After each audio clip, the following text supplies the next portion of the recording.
l'océan un acteur clé du climat. En effet, on remarque depuis quelque temps une élévation inquiétante du niveau de la mer.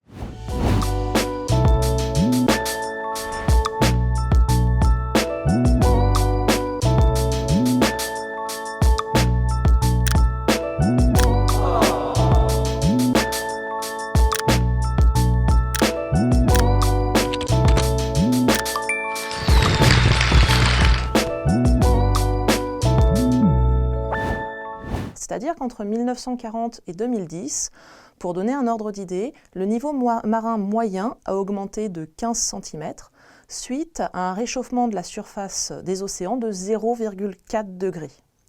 Le GIEC, alors retenez bien ce terme de GIEC. Si vous ne savez pas exactement dire que c'est le groupe intergouvernemental d'experts sur l'évolution du climat, c'est pas grave.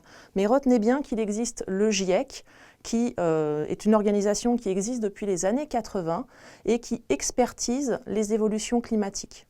Donc le GIEC prévoit une augmentation du niveau marin qui va avoisiner le mètre d'ici 2100. En effet, selon les scénarios climatiques, on aurait une augmentation de plus 43 cm dans un modèle de réchauffement climatique à plus 1, plus 2 degrés, et 84 cm pour un réchauffement climatique de plus 3 à plus 4 degrés, qui sont les tendances actuelles vers lesquelles on va aller.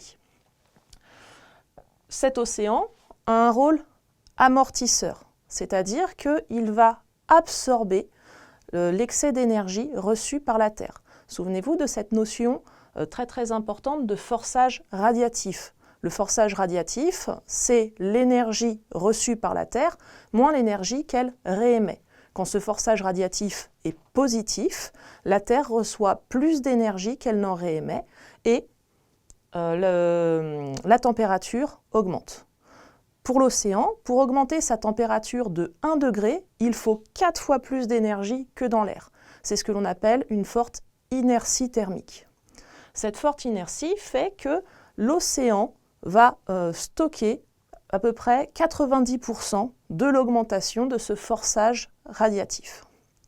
Par contre, vous avez peut-être fait cette expérience-là en classe, quand on prend un Erlenmeyer rempli d'eau, avec une petite burette graduée au-dessus. Si je mets cette eau à chauffer, je vais observer une augmentation du niveau d'eau dans ma burette. C'est la dilatation thermique. Donc l'océan, en se réchauffant suite à l'accumulation d'énergie liée à l'augmentation du forçage radiatif, va permettre cette augmentation du niveau marin. Quelque chose de très important aussi à comprendre dans le rôle de l'océan, ça va être l'importance des glaces continentales. Là encore, peut-être que tu as fait cette expérience avec ton professeur. Tu as pris 2 béchers identiques dans lesquels tu as mis le même volume d'eau initial au départ.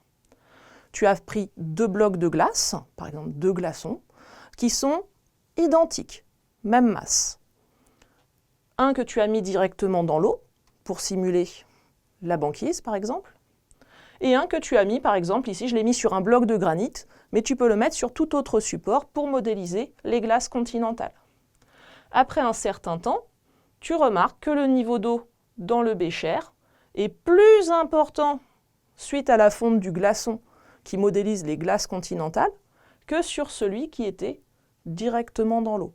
C'est-à-dire qu'avec le réchauffement climatique, il va y avoir fonte des glaces continentales et c'est cette fonte des glaces continentales qui vont élever le niveau de l'océan.